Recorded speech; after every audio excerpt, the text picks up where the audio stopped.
Good evening.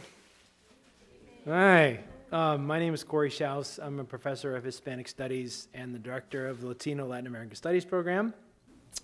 I get to introduce tonight's guest. Before I do, I have two pieces of business. I want to remind you that if you've been to this event and you go to attend the next two, you can earn 1 credit doing the LLAS reading circle. They're going to require you to write a 200-word reaction to these events and submit those to me. If you are carrying less than 18 credits, we can add this to your schedule for free. If you're in one of my classes, you're required to do it anyway, so you're going to get 5 credits for the price of 4 from Prof. Schaus. And the next event, so if you're interested in doing that, come see me after the talk tonight. The next event will be Thursday, April 11th, when activist, muralist, and artist Constanza Carballo will be giving an evening of art and activism. So we're going to do something with printing, block printing, and she's going to talk about her work doing murals and using the theme of the monarch and migration to talk about the movement of bodies and culture across borders and between spaces. And this is part of our series on social engagement, or compromiso social. So we started last month with a talk from a biologist talking to us about our role in the monarch conservation program.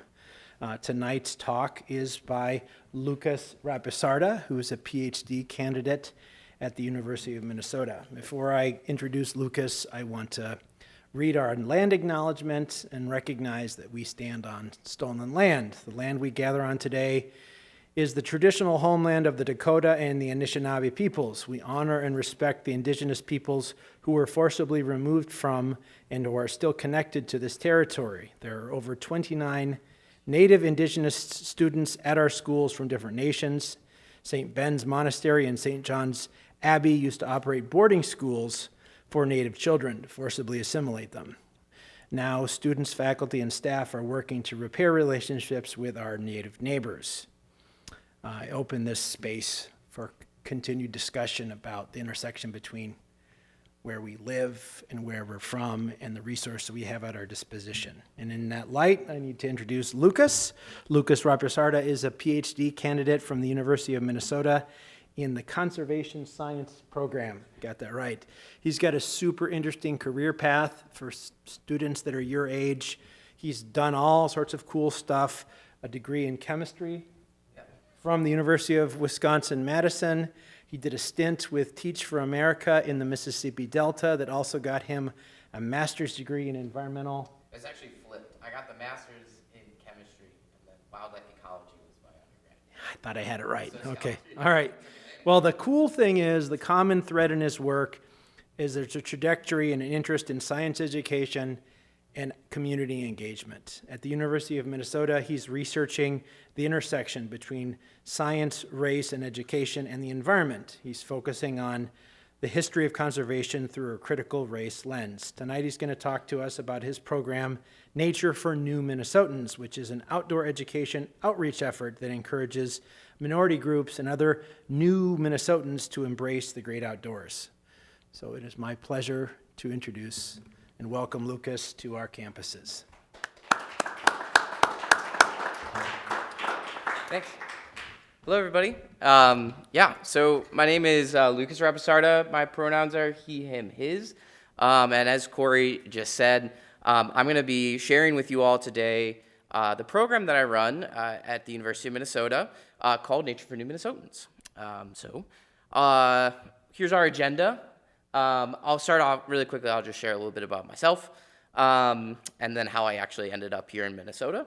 And then we'll spend the majority of our time today talking about access to outdoor spaces in Minnesota and in general, and how some of these benefits and barriers of access to outdoor spaces have influenced the development of the program that I run at the university. So first, who am I? This is me and my partner. That is my wife, and that is my dog. I grew up in northern Illinois, actually, but I actually spent most of my summers in Minnesota in the Boundary Waters Canoe area. So I've always had Minnesota in my mind and heart. But I did go to this, I got my undergraduate at the University of Wisconsin-Madison. I did Teach for America in the Mississippi Delta, where I earned my master's in chemistry, and also did some nonprofit work there as well. And the kind of thread throughout my professional career has been education, primarily science education, outdoor education, environmental education, with a focus on sort of humans and our interactions with nature, the outdoors, and the policies that have shaped places. So I'll be talking a lot about place today. But yeah, so that's who I am. And I wanted to start off just to give a general overview of the program that I run. It is a University of Minnesota extension program, and we collaborate with English language learning centers in the Twin Cities to first and foremost provide free outdoor experiences in Minnesota that are aligned with place-based natural history lessons for adult EL learners that are attending free voluntary English classes at learning centers around the Twin Cities. And these experiences and lessons are determined collaboratively with those populations. So this is just one of those sort of focus sessions where we were generating questions about what students were interested in. And ultimately, the goals of Nature for New Minnesotans are to increase the English language and natural history knowledge of Minnesota with adult EL learners, and then also to reduce constraints of access to the outdoors in Minnesota. And I'm probably going to shift between saying adult English language learners and immigrants periodically throughout this conversation. 99% of the students that attend these classes are immigrants, either new to Minnesota or some folks who have lived here for many years. But so if I do that, I just want to caveat that. But that is the program. And this program was founded in 2021, but then that's when I actually arrived here in Minnesota. But I'm going to spend the rest of this time really talking about how we went about creating this project. And I'm going to start off with talking about some of the benefits of being outside. Has anybody read this book before or heard of this book? This is a really cool book. It's called The Nature Fix by Florence Williams. It came out about 5 years ago. And the book is, in a nutshell, it talks about all of the physical, mental, and spiritual benefits that humans get from being outside. Some of my favorite sort of studies that she features in this book, being outdoors can increase creativity and problem-solving abilities. Being outside reduces cortisol levels and muscle tension, so it's been linked to reducing some health risks in humans. A really recent study actually showed that access to green spaces has been linked to lower risk of depression and risk of mental disorders later in life. And then, of course, the wonderful beauty of plants in particular. Trees remove almost 18 million tons of air pollution every year from, it saves billions of dollars in human health costs. So short and sweet is the outdoors are good for us. They're good for humans. And this has been found across demographics. So when looking particularly at immigrants, all of those things that I just mentioned, these benefits are realized. But a lot of studies on immigrants and their experiences with the outdoors has shown that the impact has also impacted their sense of place. So when we think about the importance of a place, that is what a lot of these studies are talking about. So thinking about the spiritual and mental attachments to a place, that is what they found. However, access to outdoor spaces is not equitable across race and ethnicity. Immigrants and ethnic minorities report disproportionately higher constraints of access to outdoor recreation and leisure activities. And this is a list of 17 of some of these. There's a lot of constraints. They've sort of been boiled into these 3 different categories. But some of those structural constraints are things like money, time, transportation issues, intrapersonal constraints, things like feelings of safety, feelings of belonging in the outdoors, and then interpersonal constraints are things like not having a companion or somebody to go outside with. This was done at a national level. This was a household survey in the United States looking at access to the outdoors. And this is actually a study that was done in Minneapolis at a much smaller level, looking at just 3 census blocks. They surveyed folks living in these census blocks and asked them about their reasons that they were or were not visiting outdoor spaces in the cities. And what they found was that language barriers, cultural restrictions, and lack of a companion in the case of foreign-born individuals were statistically significant. And to sort of understand this jumble of numbers, foreign-born individuals were 3.82 times more likely to cite language barriers as a reason for not going outside. Similarly, 4.45 times more likely to report cultural restrictions as a reason for not visiting a local park in their census block. And I highlighted other groups as well, Hispanic and Black. This study did not break things down by ethnicity. They were looking just at racial, what the census collects as racial data and ethnic data. But you can see that there were also these other areas of constraints in the Twin Cities, and this study was done in 2017. So I wanted to sort of spend a little bit of time on some of these constraints, just looking at them in general. The first one I thought we'd look at is transportation, money, and time. So many studies have looked at how transportation and entrance fees to outdoor spaces can serve as a constraint for many communities. And more recently, we've also looked at how time can impact that. So folks' time in the day can limit your ability to access outdoor spaces. And this is a figure coming from the NCRC showing income. Income is a defining feature that impacts your transportation and your time as well. And while immigrant groups in Minnesota and across the United States aren't monolithic in any way, in general, foreign-born households make less money than native-born households in the United States. And you can see that economic breakdown varies also by where folks are coming from. So people coming from different places have different median incomes here in the United States. And so this, again, can impact our ability to access outdoor spaces. And another one is language barriers. So this is coming from the Institute for Immigration Research, looking at Minnesota as an example. But about half of the individuals in the Minneapolis metro area, and then about half also in the state of Minnesota, are considered not proficient in English speaking. And this can have an impact on access, because most of the signage, most of the rules, most of the laws, the things that are present in parks are written in the English language. And I took an example from the Minnesota DNR. This is just one of the signs that you might see at a local park. And I thought we could all kind of take a second and read this and think collaboratively on what are some of the words in this pretty short notice that might be challenging, or what words would you need to understand in order to understand the context or the meaning of this message? And anybody can sort of share out.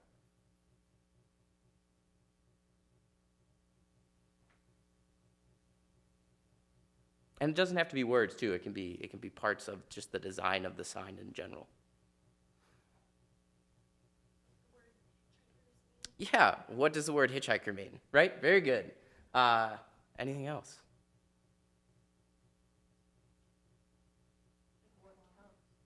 Go ahead. What counts as unwanted bait? Yeah, what counts as unwanted bait? What is bait? What is unwanted? Yeah? Aquatic. Yeah. A big part of this is aquatic hitchhikers. What are aquatic hitchhikers? Any others? One thing, I do this a lot in other talks that I give, and my favorite thing that somebody's pointed out is actually in the picture, the little dots in the water, or what we're meant to think of as the water. It's not really clear what they are. They're just kind of spots in the water. And an English language teacher also mentioned when they were looking at this, that the sign doesn't really tell you what you can and can't do. So if you were going to this lake or going to this park to recreate, you see a big red stop sign, and you might because of that, just not go because you assume that this isn't a safe space to fish or to walk around. It just doesn't give a lot of information. So, language barriers can really serve as a constraint of access when visiting parks or outdoor spaces. Another one of our structural constraints, lack of information and safety concerns. So place-based knowledge, both ecological and then also laws and just sort of customs of outdoor spaces is another big structural constraint. A good example to highlight this in Minnesota is foraging. Foraging is a really popular activity in the state, and it's practiced by lots of folks here. And there's tons of resources out there that talk about what is safe to harvest and what isn't safe to harvest. But every year there are reports of acute poisonings that take place in the state, and usually there's about a dozen of these that are happening. And both of these articles and the majority of these acute poisonings are coming particularly from the Hmong foraging community in and around the Twin Cities. And it's due to a lack of identification or misidentification of certain species that are living here, particularly mushrooms. And so this is just to show that there's a lack of communication between sort of place-based knowledge bodies and then communities that are arriving here in the state. So those are some structural constraints. But I wanted to also talk about these interpersonal constraints. And as a reminder, many of these constraints are focused on these feelings of belonging and feelings of safety, feelings of comfort in the outdoors. And I pulled two pictures. These are just two pictures that I took. This one is in the boundary waters of Minnesota. This one is at Boom Island Park, which is just a big regional park in the Twin Cities. And when we look at these pictures, everybody looks at this picture and they might perceive this space as a different space. And I wrote some sort of question prompts, but thinking about who this space was designed for, what the place is used for, what the importance of that place is, might be different for different individuals, might be different for different communities. And then, at the bottom, we have all these other questions about who is welcome in this place, what memories does this place evoke, and then who is actually responsible for the construction, the physical construction or creation of a place.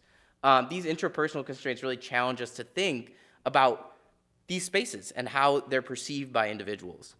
And so I wanted to share a study that was done, this is actually in the Netherlands, but the researchers in the study took a bunch of different pictures of the Dutch countryside, and they showed them to native Dutch individuals and immigrants. They didn't delineate different culture or ethnic groups for their immigrant categories.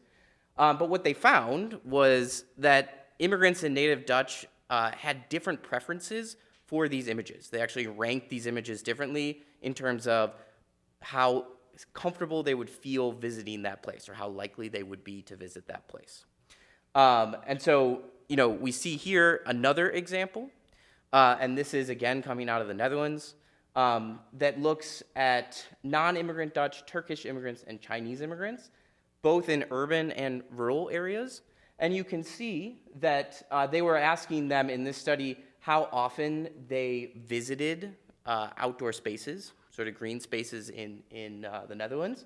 And you can see that you have variation both across ethnicities and then also across rural versus urban spaces. And I share these two studies just to demonstrate that, again, there are different preferences in different cultures for outdoor spaces. And the way that those spaces have been designed doesn't always reflect the needs or the interests of the community. Another important thing to talk about, the impact of racism and xenophobia on accessing outdoor spaces. This is a good book by John Holmgren. It's about nature and anti-immigrant politics in the United States, so this focuses on the United States. And he really, in the book, speaks about spaces as these spatially constructed places in which, humans are creating how we perceive and interact with these outdoor places. And the book highlights sort of this mass media focus, particularly in the 1990s and 2000s, on immigrant communities as lacking interest in the environment and practicing unsustainable behaviors, almost as a danger to the environmental movement of the United States, which is important to note was founded primarily by white middle-class individuals. And so there was this big sort of backlash against immigrant communities during this time period. And that created these feelings of safety and belonging, not feeling safe in outdoor spaces. This is just one example. There are other examples of this. But this is actually a quote from one of the students that I worked with in the Twin Cities that sort of, I think, encapsulates the impact that sort of xenophobia can have on immigrant communities and outdoor spaces. And just one other example that I wanted to share is the impact of physical space, who lives where, and their access to parks. I'll break this down because it's kind of small, but this is a map of Minneapolis. This is actually coming out of a very cool project at the University of Minnesota called the Mapping Prejudice Project. If you're not familiar, redlining was a discriminatory practice for denying or limiting financial services based on race or ethnicity. And this was a federal policy in the United States for most of the 20th century up until the 1960s. And it created these patterns of access to parks and green spaces in particular. So the green and blue images are areas that were rated higher by the loan agencies. These were predominantly white communities. And the yellows and reds are ranked lower, C and D communities. 30% of the green areas were immediately adjacent to a park. Less than 5% of the yellow and red areas had immediate adjacency to a park. And I wanted to highlight, these are three of some of the largest immigrant communities in the Twin Cities. One up in upper northeast Minneapolis, Cedar Riverside, and then Powderhorn neighborhood. You can notice that they're in these yellow and red areas. So just because of this redlining practice and the connection to access, folks are living further away from green spaces in these neighborhoods. And this is also coming out of the Mapping Prejudice Project. Another technique that was used to discriminate against race and ethnicity, both in Minnesota and across the United States, was the practice of racial covenants. These were written into leases that effectively prevented the sale of homes to people of racial and ethnic minorities. So this is just an example from one of those leases. In this picture, the blue is houses or properties that had racial covenants, and the green is the development of parks in the period of racial covenant, which was about 1910 to 1955 in Minneapolis.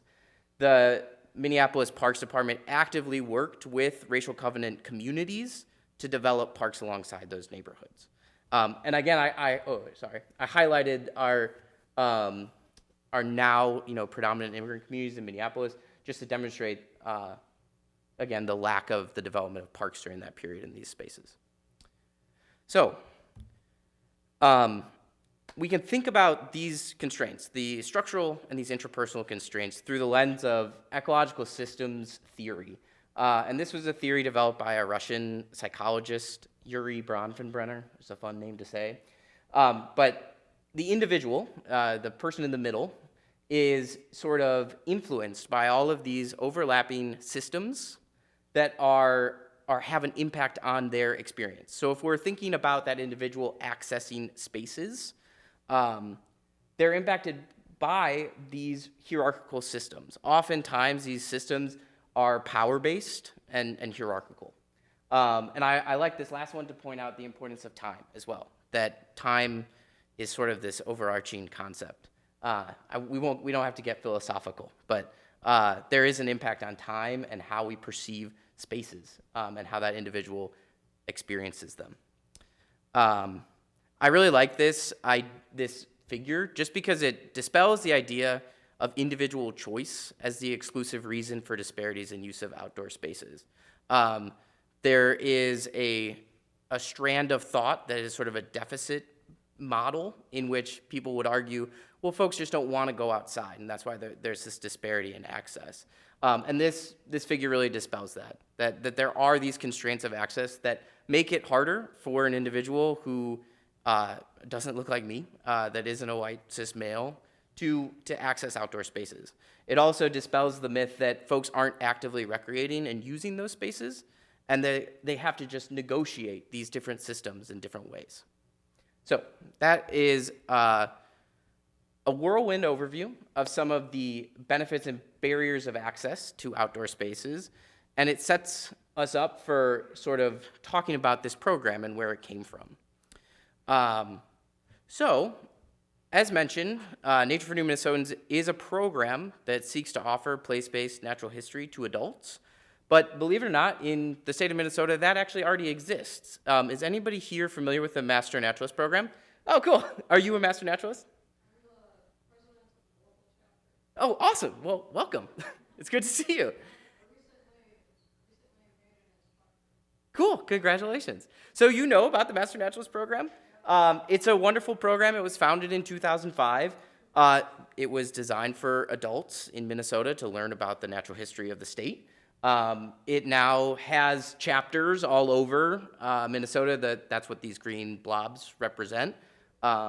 And there are classes in 3 of the major ecoregions of the state. So prairies, and then we have this area, sort of the deciduous forest, and then our northern coniferous systems. And this program, again, like I said, has been running since 2005.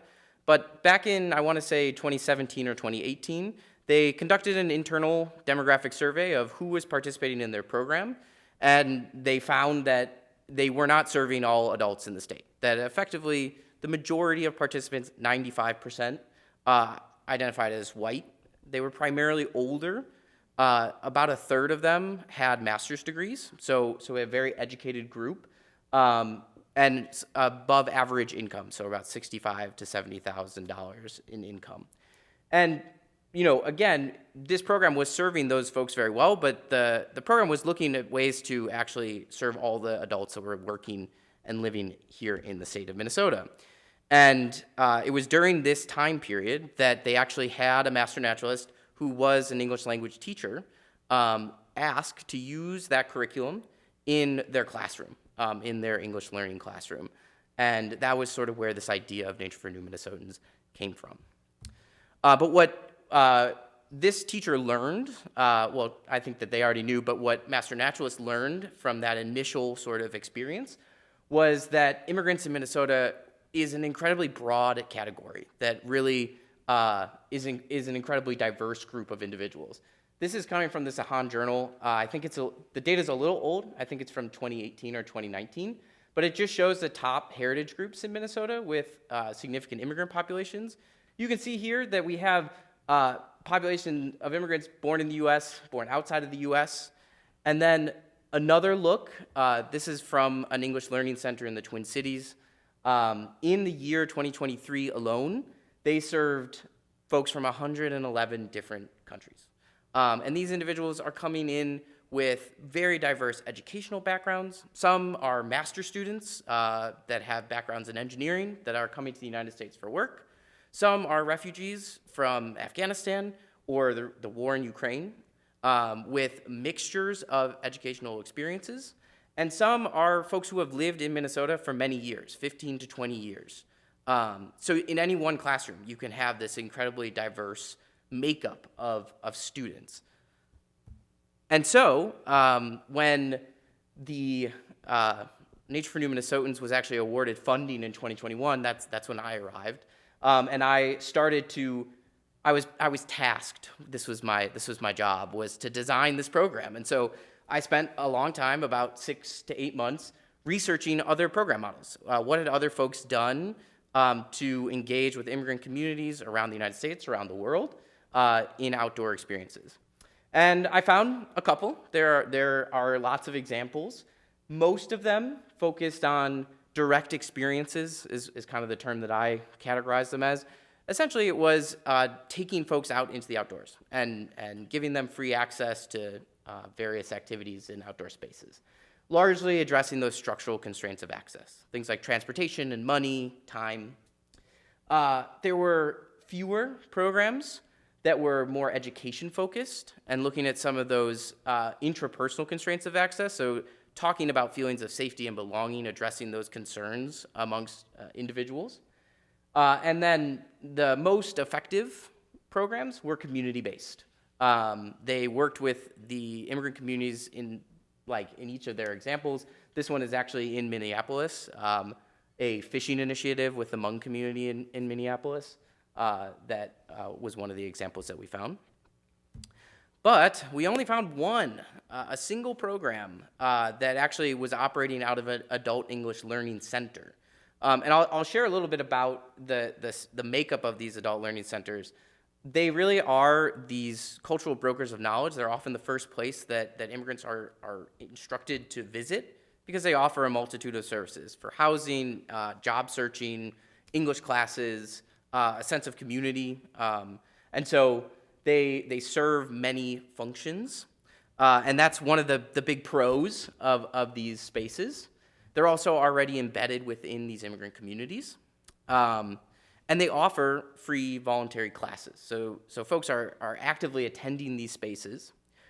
But when we think about bringing conversations about the environment and outdoor access into these spaces, I quickly found that there were a lot of challenges. One of the biggest ones is that there are no standards for adult education that involve science. There are national standards for English language classrooms that are for adults, but they don't include things that are specific to science. And they also, because of that, the teachers that are working in those spaces don't really have any knowledge of outdoor spaces. They may, spend their own time in these outdoor spaces, but they don't have the scientific background. They don't have an ecological background. They're not comfortable teaching about the natural history of the state. And as a result of that, there are very few materials. LLAS is the statewide professional development organization for adult education here in Minnesota. And when I met with them, they had 3 science sort of lessons that they had available in terms of professional development for teachers. So it really wasn't a conversation that was taking place in these adult English language classrooms. But despite that, there were a lot of questions. There was a lot of curiosity. And so we dove in, and we wanted to try to build a program that combined natural history learning with English language learning. We found many challenges, and I'm going to highlight some of them here. So these were new to me because I am not a language teacher, and so I've been learning as I've gone through this project. But one of the challenges of learning English through science is polysemy, and this is the existence of multiple meanings for a single word or phrase. Does anybody know the unifying word throughout these 4 pictures? Anybody? You guys can do this. Yeah. Weather. Yes. We have weather. Meteorology weather. We have a weathered face of an old fisherman. That's what I searched. I searched old fisherman in Google Images for that one. We have the chemical weathering of rocks. And then we have the phrase weather a storm, right? Weathering the storm. Science is full of these words that are used in multiple registers, social registers, academic registers, scientific registers of language. And that's really challenging to learn English while also learning how to apply that word from a scientific concept. Another one that we found was a challenge was nominalization. So this is the verbal description of a process that is converted into a noun. Does anybody know the scientific process that this definition describes?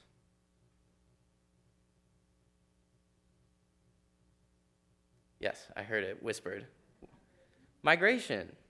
Yes, this is from the Learner's Dictionary. This is just like, I pulled this out of a dictionary. It is a pattern of behavior, usually seasonal, in which all or part of the animal, you guys can read, it's migration. Science is full of these nominalized verbs. Another good example is photosynthesis. It is a process that itself is chock full of those polysemy phrases and words that make, again, learning English through science challenging. Science is also notorious for having a lot of vocabulary and academic language. This is a sample GED passage. The GED is the alternative certification for high school equivalency. Many students attending English language classrooms are working towards their GED. And so this is a sample from the science section.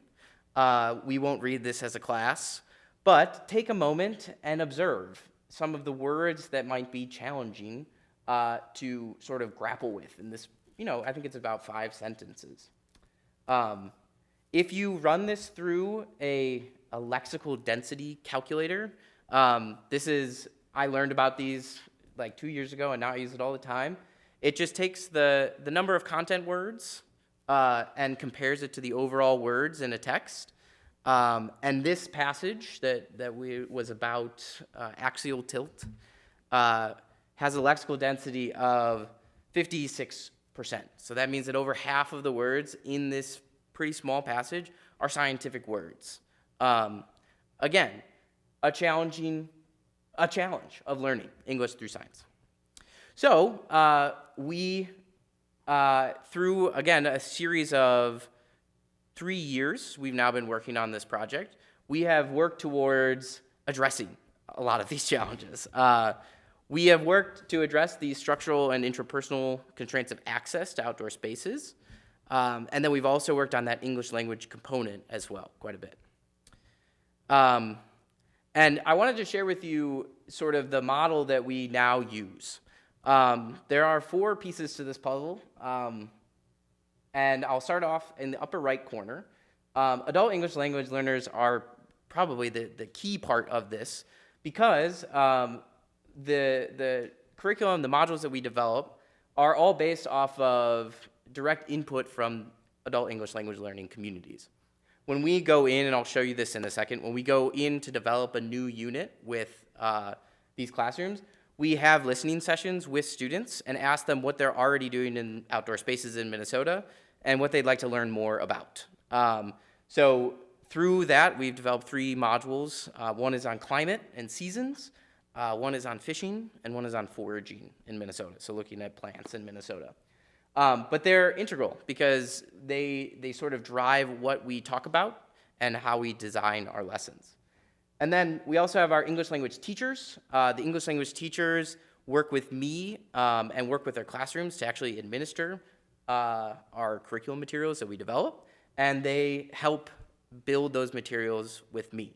The Minnesota Master Naturalist Program is also a key component of this. We are a Minnesota Master Naturalist Program affiliate. We are the Minnesota Master Naturalist Program.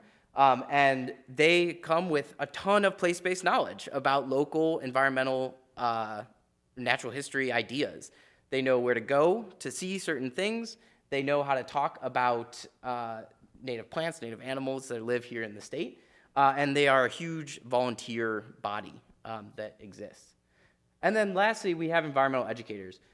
We partner with a lot of local, regional, and statewide environmental educators to actually help us facilitate our place-based field trips that we go on. And this is our program model. We have our modules. They include 3 different types of lessons. The introduction lessons kind of are grounded in what students already know about outdoor spaces or about the topic that we're talking about. Our science lessons are sort of the ecology or natural history component. And then our pre-experience lessons are meant to address constraints of access to the activity. And all of our modules end in an experience outside, whether that's fishing or foraging, canoeing, camping, hiking. They all end in some sort of outdoor experience. And I just want to show just an example of how we go about developing these. We start out with a topic. So the green climate, that's our topic in this example. The blue these are questions that students asked about the topic. So when we do our listening sessions with students, these were 3 of the biggest question themes that came out of that conversation. And then I sit down with English language teachers and we talk about what science concepts are important to understand that topic. And then they provide me with what are some of the language components of the lesson that would be challenging. So we have the yellows are vocabulary concepts or language concepts, and then the orange is our more ecology-based. And it ends up in modules that look like this. So again, this is sort of our general framework. This is an example of our climate and seasons module. And these are the yellow is the lessons that we work through. Yeah, and then the culminating experience for this case is a visit to the Bell Museum, which is the State Natural History Museum of Minnesota. Okay. Whew. All right, I'm almost done. I'm excited to hear questions, and I'm tired of talking. But I just wanted to end this with a more general conversation about equity in the outdoors in Minnesota and across the U.S. So again, we wanted to keep all the constraints that I mentioned at the top of this conversation in mind when we were developing the program. And these, I think, are some of the constraints that we do access. All of our programming is free, and all of it takes place during English class that students are already attending. And so we offer all of that free of charge, as well as transportation. In some cases, too, we are able to provide folks with memberships or licenses. So we actually have a program where we can buy fishing licenses for students, and we get free memberships to the Bell for them and their families. So we try and address those structural constraints in those ways. From an interpersonal standpoint, we work on English. English is a primary goal of these lessons. Folks are coming to these classrooms to learn English, and so we're addressing those language barriers in that way by working on reading, writing, and speaking in English about natural history concepts. And by taking folks outside into those spaces, we hope to address these feelings of belonging, feelings of place, sense of place in outdoor spaces. And we do them as a whole class. And we invite families to come as well. So we hope that addresses it. But it's also really important to talk about the constraints that we don't address. I think that's a valuable thing to point out. I reshare this image of ecological systems theory. This is a program that really doesn't address barriers outside of the classroom that students might face. So things like neighborhood proximity, these sort of generational influences of where folks live, we are not addressing that. We can't address the public opinion of immigrants in outdoor spaces, and so I think it's important just to note that. And I think a question I often get, and it's a very valid criticism of this project, is what I have posted up here. It's important to talk about positionality of myself. So again, I grew up in the Midwest. I am a white male. I had my own perceived notions of what the outdoors are, and they, without a doubt, have influenced how this project was developed. And I'll note, too, that the majority of teachers in the English language classrooms that I work with are also white, and they're also coming from Minnesota or from the Midwest. And so when we design these classes, it's important to keep that in mind. And we work really hard to address that positionality and sort of the internal biases of that by building a program that's community-based and using teaching techniques that are grounded in student knowledge of outdoor experiences. So we spend a lot of time in class. Most of our working class is focused on students' perceptions of the outdoors and crafting, just building those lessons around that. And then also we are developing professional development for environmental educators and English language teachers that sort of forces folks to question their own biases about outdoor spaces. And these are the long-term goals of the project. There's a lot of text for each of these different boxes. So starting again from adult English language learners, our long-term goal is for folks to feel comfortable accessing outdoor spaces or to access more outdoor spaces. Again, acknowledging that folks are already in these places and shaping them in their own ways. We hope for English language teachers for them to be able to implement natural history curriculum. Again, relatively non-existent in Minnesota, so we're hoping to bring that into the conversation of English language classrooms. And then environmental educators, we really want to challenge them to think critically about how they're delivering their content from a sort of interpretation perspective and how they can welcome more diverse communities into the outdoor spaces. And a similar goal for the Minnesota Master Naturalist Program. And I should have deleted this slide. So we'll just keep going. It was the same thing. I guess I forgot to hide that one. I just wanted to share, I'll close with just some quotes from students and from teachers. We've run this project now for 3 years. We've worked with over 20 classrooms, over 250 individuals. And through those many classrooms, we've taken trips all over the state. We've gone fishing, foraging, hiking, canoeing. We visited Lake Itasca State Park. That's where this quote is coming from. I would say that it's been super exciting to see students be able to engage with outdoor spaces. Oftentimes, when we visit a place, it's the first time they are going to that, even if it's only 10 minutes away from where they live. And this is at the Dakota Mounds Regional Park in St. Paul. This is a group from East St. Paul. And also, we've had the opportunity to talk to folks who were initially afraid or uncertain about visiting outdoor spaces, and now feeling that confidence, the ability to go out and engage with those places. And so those are just some quotes from students. And then I'll also say another great thing that has come out of this project is this idea of building stakeholder networks across the state, thinking more generally about outdoor equity in Minnesota. I really do believe that it requires all of these folks working together to create spaces that challenge sort of white Western notions of outdoors and brings in more diverse voices into those spaces. And I think it takes all of these people. We held our first workshop, educators workshop, in October, and these quotes are coming out of the reflection period of that time. The opportunity to connect English language teachers with environmental educators and then having them work together was a pretty exciting moment in the development of this project. And then lastly, I have to acknowledge our funding. I'm going to read it. Funding for this project was provided by the Minnesota Environmental and Natural Resource Trust Fund as recommended by the Legislative Citizen Commission on Minnesota Resources. So thank you. If you are a lottery ticket buyer, you've supported this project. Buy your lotto tickets, folks.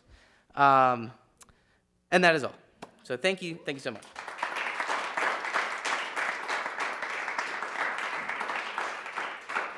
Time for a few questions, if you guys want to hassle Lucas a little bit.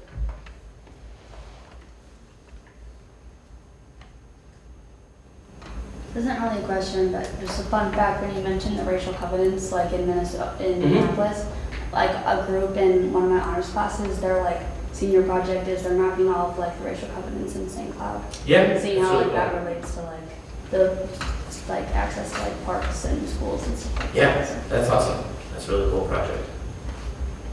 There's a website, there's a public website, and if you're interested in that, I'm happy to share it with you. The one that's being done in Minneapolis and St. Paul. Yeah, How do you see this program continuing to grow and expand? that's a great question. So right now we do just operate in the Twin Cities area. That was what our initial grant was for. But we have applied for additional funding to expand into other areas of Minnesota. One of those areas is St. Cloud. I was just talking to Corey about that. The model that we've built is to work with these English learning centers, and those are located all over the state. So that's sort of the model that we've gone with. And the idea would just be to engage with those specific English learning centers, engage with master naturalists in those areas and environmental educators in those areas, and build up a similar model in those places. Yeah. I just had a question. I know that English language students are, the population that goes on these excursions to the outdoors. Have you ever employed the use of translators just to make sure that everything is understood? Maybe you have someone to make sure. It's a great question. The short answer is yes. One of the things, so when we work with environmental educators, when we kind of pick, first and foremost, we try and pick organizations that are already engaging with immigrant communities. So one of those is like we have a fishing organization called Baztec, which is a Spanish-led organization that targets Hispanic communities in the Twin Cities to take them fishing.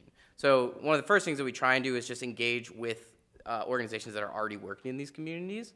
And then if we aren't working with those folks, we work with our environmental educators to either bring in staff that are multilingual or speak multiple languages. And we've also hired interpreters. One of the things, we go back and forth. It's a very it's a hot conversation. Our English language teachers that we partner with really want to challenge the students to practice what they've learned in class and practice speaking English. I think that I sit in the middle. I recognize that that's the goal of the classroom, but I also recognize that the goal is for folks to feel comfortable in outdoor spaces, and that often means speaking in languages that they're comfortable with.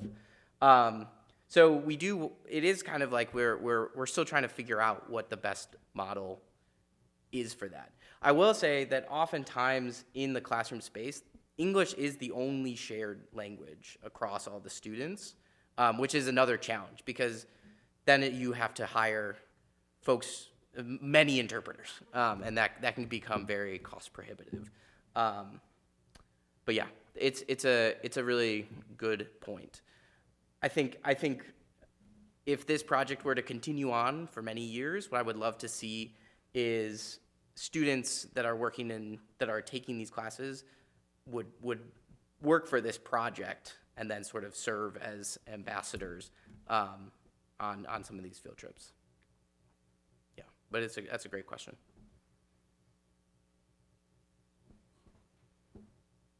Yeah. You mentioned a little bit that you had spent some time, like in the Mississippi Delta, doing work with nonprofits. I was wondering if there's anything from that experience that kind of shaped the way that you went about like creating curriculum for this program at all? Yeah, that's a wonderful question. Also, a shameless plug: if you need a summer job, the organization that I worked for and am still a part of, offers summer internships that are paid for college undergraduates. So you can talk to me afterwards if you want to learn more about it. But that was my shameless plug. Yes, the organization that I worked for was called the Rosedale Freedom Project.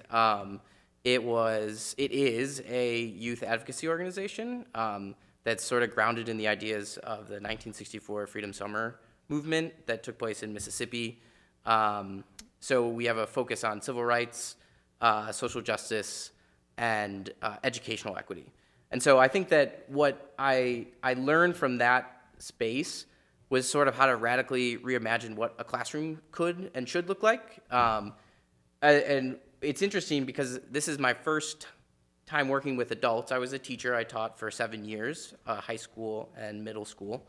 And so working with adults, creating spaces that are collaborative and sort of grounded in adult interests is really critical it's critical to engage anybody, I think, to just make it a space where people feel like they can share their own experiences. But working at the Rosedale Freedom Project, that was something that we really strived for. I don't know what the correct word is, but yes, I would say that would be what I learned.